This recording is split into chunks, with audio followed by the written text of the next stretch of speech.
1914-15 թվականներից գեղագրության ու ստեղծագրությանը զուգահեռ Հովհաննես Թումանյանը տրվել էր վավերագրության ու ժամանակագրությանը։ Եղեռն ապրած ու վերապրած հեղինակը բնավ չէր կարող անմասն մնալ փոթորկուն իրադարձությունների կենտրոնում հայտնվելուց, անընդհատ գործելուց, կարգադրություններ անելուց, հրամայելուց, մեկին ժպտալուց, մյուսին կշտամբելուց, երրորդին խորհուրդներ տալուց։ Ժամանակակիցներն իրենց հուշերում պահպանել են դրվագներ, որոնք ամբողջական են դարձնում մեծ մտածողի ու մարդու, գործչի և բանաստեղծի մարդկային կերպարը։ Նրանց վկայությամբ Թումանյանը մարդկային այդ տխուր և ողբերգական իրարանցման ու խառնաշփոթի մեջ իրեն չէր կորցնում, կազմակերպված էր ու եռանդուն։ Նրա մշտաժպիտ դեմքից գրեթե անհետացել էր ժպիտը։ Այդ օրերին ու տարիներին Թումանյանը գրում էր և վավերագրում էր։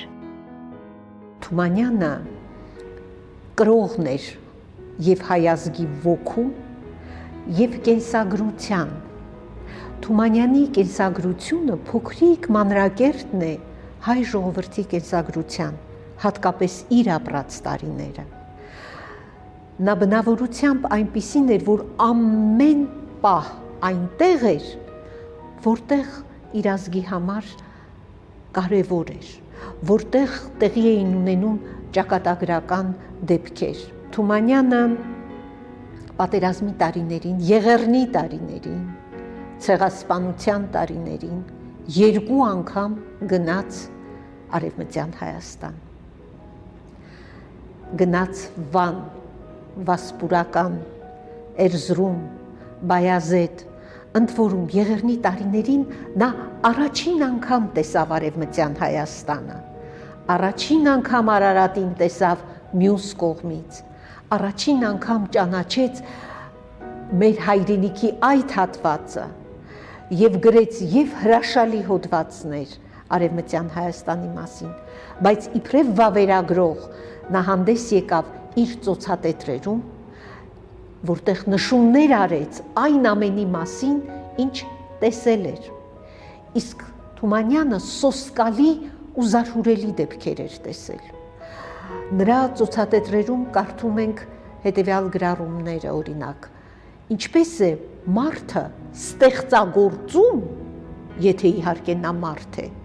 ինչպես սպանել, գազանաբար ոչնչացնել մեկ այլ մարդու։ Տեսեք, Թումանյանը ինքը ստեղծագործող էր։ Թումանյանը գիտեր, որ կարելի է արարել գեղեցիկը, ստեղծել գեղեցիկը, դաստիարակել, բարձրացնել մարդուն։ Մինչդեռ մեր դարավոր թշնամին արարում էր, ստեղծագործում էր, ինչպես ոչնչացնել։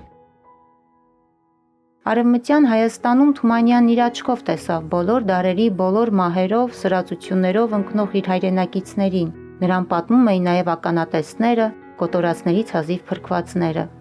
Նա ծոցատետրում գրառումներ էր անում, թղթին հանձնում իր տեսածն ու լսածը, որոնք հետագայում պիտի վերածվեին պատմաքաղաքական վերլուծություններով նոր երկերի, հրապարակախոսական, աղբյուրագիտական ու գեղարվեստական ստեղծագործությունների, որոնց մի մասը, սակայն, մնաց սևագիր կամ անավարտ։ Բացի ծոցատետրերից կան նաև նրա մի հոդվածում, որն այդպես էլ անավարտ մնաց, երևի ուժը չէր բավականացնում այդ սարսափները վերջին հասցնելու, այդ հոդվածը կոչվում է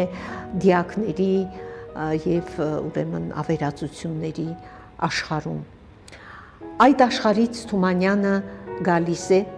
և նորից է գնում, 14 թվին գնում է, 15 թվին նորից է գնում, 15 թվական, ընդամենը 1-2 ամիս էր մնացել, որ Վանն ամբողջությամբ դատարկվեր։ Վանում նրան ընդունում են հրճվանքով, հյուրասիրության մեծ սեղաններով, պատվով, նրա բանաստեղծությունների ընթերցումներով, Վանում հրատարակվող թերթերը բոլորը արձագանքում են, բազում հոդվածներ են տպագրվում, և Թումանյանը վերադառնում է, բժիշկներն ասում են, պետք է անպայման գնաս բուժվելու, չկար գումար։ Գնում է Տաբախմելա, որտեղ Աշոտ Աթանասյանը, նրա բարեկամներից մեկ, ասում է, պարզապես մեր տան ամառանոցում կհանգստանաս։ Թումանյանը գալիս է, 4 օր հետո լսում է Վանից գաղթի լուրը, երբ այնտեղ կար խանդավառություն, ազգային ոգի, հերոսություն, Պատկերացնում եք 4 օր։ 4 օր եւ Թումանյանը կլիներ այդ գաղթականների հետ, գուցեև սպանված։ Բարեբախտություն կլիներ արդյոք, եթե Թումանյանը լիներ գաղթականների այդ խմբի հետ եւ գուցե սպանված, գուցե նա չլսեր իր որդու Արտավազդի կորստյան լուրը, որի հետ անհաշտ մնաց մինչև կյանքի վերջը։ Վանի վերջին պարետ Արտավազդ Թումանյանը զոհվել է 1918 թվականին, Վանի երկրորդ նահանջի ժամանակ, Վերջնապահ փոքրաթիվ խմբի կազմում։ Գաղտնիք չէ, որ Թումանյանը վիթխարի ինտուիցիայով էր օժտված։ Նա մարգարե էր։ Ինչ զգացել է, կատարվել է, եւ նրա մարգարեականությունը ամենուր կար։ Նա զգում էր, Սողոմոնի բնազդն ուներ, ինչպես ասում են, բայց երևի հոգեբանները ավելի լավ կբացատրեն, երբ խոսքը քո հարազատիդ է վերաբերվում, ցանկությունը այնքան մեծ էր արտիկին տեսնելու, նաև գիտեք որպես հայր մեղքի զգացողությունը, չէ որ ինքը իր 8 երեխաներին դրեց հայրենիքի զոհասեղանին, հայտնի նամակը Անդրանիկին պատասխանը, 4 տղաներից զինվոր, 4 աղջիկներից գթության քույր, որովհետև երեխաներն էլ փորձում էին ապրել այնպես, ինչպես հայրն է ապրել, հետևել նրա խորհուրդներին, ինչպես կարող է, եթե հայրը իրեն զոհում է, ուրեմն անձնազոհությունը նաև իրենց խորհուրդը պիտի լիներ։ Եվ Արտիկի մահը նույնպես այս իմաստով չափազանցվող պերգական էր։ Արտավազդը կարող էր փրկվել, ոնց որ փրկվեցին նրանք բոլորը, ովքեր երկու ուղղությամբ գնացին Վանից գաղթածները, Պարսկաստանի եւ Թիֆլիսի, Կովկասի, իսկ Արտիկը կանգ առավ։ Նա ասեց, «Այս մարդիկ ոտքով գնում են, մեկը պետք է սրանց մի բաժակ թեյ տա, որպեսզի նրանք ի վիճակի լինեն ոտքով ճանապարհ գնալու»։ Թեյարան հիմնեց, կանգ առավ եւ այդպես էլ դարձավ թշնամու զոհ։ Մի գիշեր պարզապես նրան թվում է, ինքը ճիշտ է երազներին հավատում էր, որ Արտավազդը գալու է, վեր է կենում, նստում սեղանին եւ մտածում, որ Արտիկը գալու է, ինքը պետք է դուռը բացի, դնում է մադերա գինին եւ երգում է Սուրբ Սուրբը։ Ինչպես Նվարդն է ասում, նա շատ ավելի ոչ թե երգում էր, այլ արտասվում, այլ կանչում։ Երբ Նվարդը արթնանում է, ասում է, հայրիկ, ինչու ես երգում, ինչու ես այս ժամին արթնացել։ Ասում է, երազ եմ տեսել, Արտիկս պիտի գա, նստել եմ, որ դուռը բաց անեմ։ Եվ այդպես ամբողջ կյանքում սպասում էր եւ նրան հաշտվել մտքի հետ, որ Արտիկը չկա, երբեք չհաջողվեց։ Դրա համար էլ մահվան վերջին օրերին, եթե էր ասում, եթե Արտիկիս գտնեք, ինձ իր կողքին կթաղեք։ Հավանաբար երջանիկ էին այն հայրերը, որոնք գաղթի ողբերգական ճանապարհին չտեսան իրենց երեխաների մահը, որոնց երեխաները հրաշքով փրկվեցին, որոնց հիմնական հոսքն ուղղված էր դեպի Էջմիածին, դեպի Մայրաթոր, եւ որտեղ Թումանյանը բոլոր որբերի հայրն էր ու նրանց ծառայում էր գթության քույր իր դստրերի հետ։ Էջմիածինը մնում է Էջմիածին, նա մեր բոլոր հայերի նրա խորհուրդը կարծում եմ պարզ է եւ հստակ է ամենքիս համար։ Եվ երբ գաղթում էր Արևմտյան Հայաստանը, մեր ամբողջ հայությունը, մեծ, փոքր, ծերեր, ոմանք գրկած երեխաներին, ոմանք իրենց ծերերին եւ այլն, այս պատկերներով եւ երբ գալիս են, բոլորը նախ գալիս են Էջմիածին։ Բնական է Էջմիածինը բոլորին պահել չէր կարող։ Եվ Էջմիածնում ստեղծվում է մի որբանոց, որը կոչվում է մեղմ ասած որբանոցների որբանոց։ Այսինքն նախ այնտեղ տեղավորում էին երեխաներին, հետո այնտեղից բացված արդեն տարբեր որբանոցներ էին տեղափոխում։ Եվ ահա այդ որբանոցների կառավարիչը Թումանյանն էր, եւ ասում եմ, նա 3 օր, 4 օրեր ընդամենը, որ հիվանդ պիտի հանգստանար սարսափներից, որ տեսել էր Արևմտյան Հայաստանում, անմիջապես թողնում է այդ ամեն ինչը, գալիս է եւ գրում հանգիստ ու լիքը հավատով, նա ուզում էր հավատ ու լավատեսություն ներշնչել, ուրիշ ինչ կարելի էր ասել տնից, տեղից, գերեզմանից, ամեն ինչից զրկված իր ժողովրդին, եւ գալիս է այդ որբերի խնամքով զբաղվում, եւ այնպես է զբաղվում, որ այդ երեխաները շատ շուտ, նրանցից շատերը պարզապես խոսել չէին կարողանում, եւ այդ երեխաները սկսում են հայրիկ կանչել Թումանյանին, եւ Թումանյանը իսկապես գիշեր ցերեկ, եւ այստեղ պետք է այդ անձնազոհության որակը հասկանալ, խորությունը հասկանալ։ Յուրաքանչյուր մարդ կարող է ինքը իր կյանքը զոհել հանուն իր գաղափարների, սկզբունքների, հայրենիքի, բայց քանի մարդ կարող է սեփական երեխայի կյանքը զոհել։ Նա կոչ է անում, որ աղջիկները գան, բոլոր գան ու գթության քույր դառնան, որովհետև կանացի, մայրական ձեռքի, մայրական խնամքի կարոտ են այդ երեխաները։ Եվ առաջինը իր աղջկան ասում է՝ ուր ես Նվարդ, շտապիր։ Աղջկան ասում է շտապիր այն դեպքում, երբ ուրիշ, օրինակ, Չարենցի սիրած աղջիկներից մեկը, Կարինե Քոթանջյանը, որին նվիրված է նրա ժողովածուներից մի, երբ գալիս է, նա նրան համոզում է, որ գնա, որովհետև նրա սիրտը ցավում էր նաև այդ գթության քույրերի համար, որոնցից շատ-շատերը իրենց կյանքը զոհեցին հանուն այդ որբերի, բայց իր աղջկան ոչ, պահում էր մինչև վերջը իր կողքին եւ ասում եմ, նա փրկեց, երբ էջմիածնում այնպիսի դժոխային իրավիճակ էր, որ գալիս է մի պահ, որ փակում են, ասում են, ոչ պիտի դուրս գան, ոչ պիտի ներս գան, որովհետև համատարած վարակ էր, էլ տրախոմա, էլ տիֆ, էլ սևծաղիկ, էլ 1000 ու մի հիվանդություն։ Հայոց ցեղասպանության թեման Թումանյանի ստեղծագործության մի ահռելի բաժին է կազմում։ Շատ ու շատ ստեղծագործություններ, գրառումներ, նամակներ, հուշեր, ցավով ու դառնությամբ է ներկայացնում բանաստեղծն իր ժողովրդին եւ աշխարհի ժողովուրդներին։ Որպես ազգային բանաստեղծ նա հույսի եւ լույսի խոսքերով էր գոտեպնդում օրհասն ապրող արևմտահայությանը, հայոց անհուն ծով վշտի ու անդարման ցավի սարսափն է պարզում, բացառելու համամարտկային նմանատիպ աղետների հնարավոր փորձերն ու դրանց տխուր հետևանքները։ Վկան քարյակներից մեկում բերանն ու ձեռքերն առնոտ մարդասպանն է ու հեռու է մինչև մարդը իր ճամփան։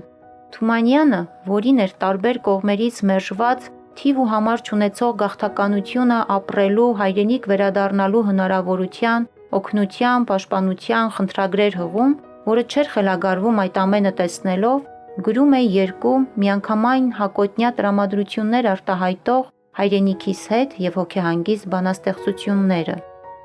Դա մի հզոր բանաստեղծություն է, հոգեհանգիստը, այն, որ Թումանյանը լույս է եւ կարողացել է այդ ավերների, այդ դաժան եղեռնի միջով անցնելով լույս տալ, այսպես է ասում էր հոդվածներից մեկում Թումանյանը, ով ուզում է լույս տա, նա պետք է էրվի,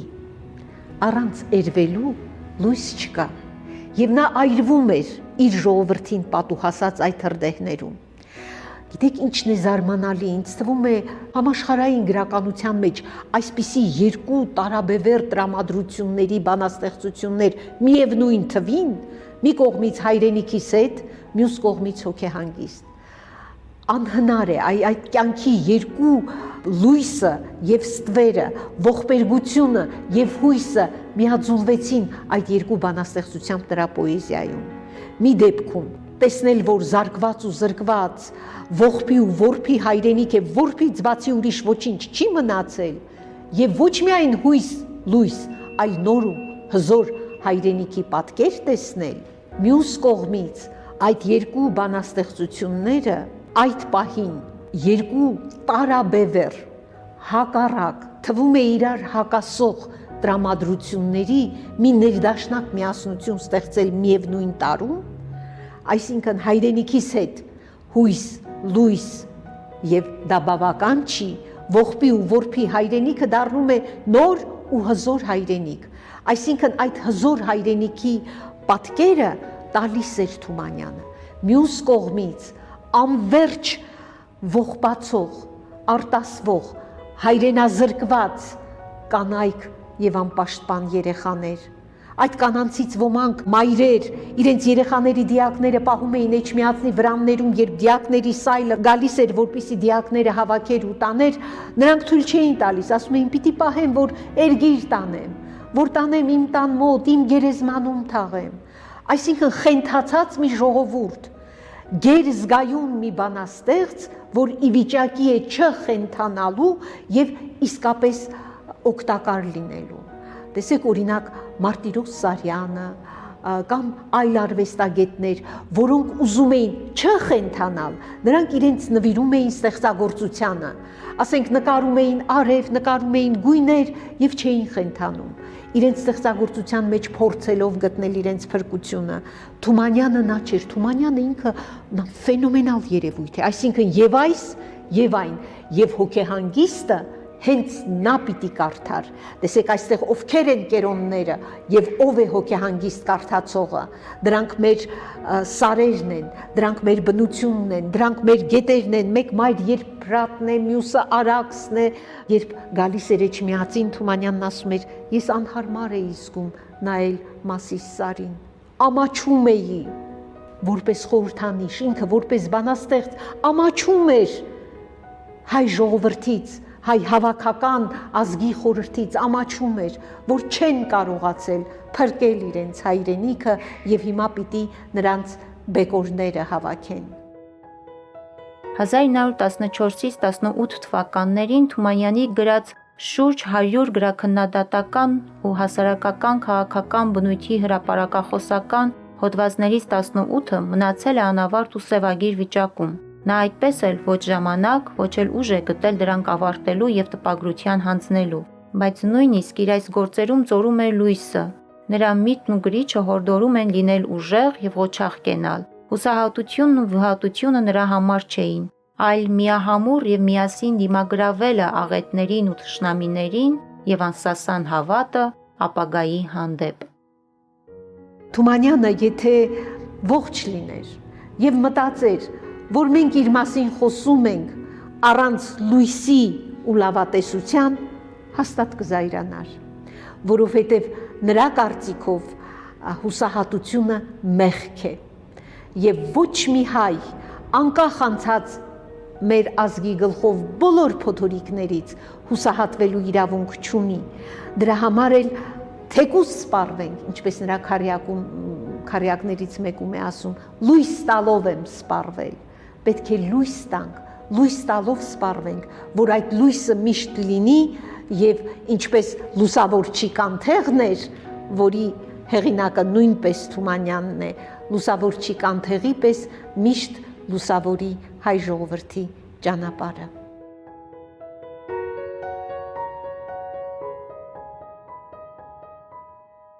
Մեծ է փորձությունն ու աղետն ահռելի, բայց մենք 3-1 օրվա ժողովուրդը չենք, առաջին անգամը չենք տեսնում այս տեսակ աղետ, եւ ինչ որ տեսնում ենք, անօրինակ չի մեզ համար։ Սրանից շատ ավելի մեծ աղետներ ենք տեսել, շատ ավելի մեծ տարածությունների վրա, շատ ավելի երկար ժամանակներով, շատ ավելի ծանր կորուստներով։ Ոչ ոք հուսահատի ու վհատի խոսքեր չպետք է անի, որ հատուկ է ձախորդ վարկենին։ Փորձությունը ինչքան էլ մեծ լինի, պետք է տանենք արիությամբ ու վեր կենանք միասին, միահամուռ ուժերով դիմագրավելու մեր վատթար թշնամիներին ու դարման տանենք ընդհանուր ազգային աղետին հանգիստ ու լիքը, մոտիկ լավագույն ապագայի անսասան հավատով։ Հովհաննես Թումանյան, 1915 թվական հուլիս։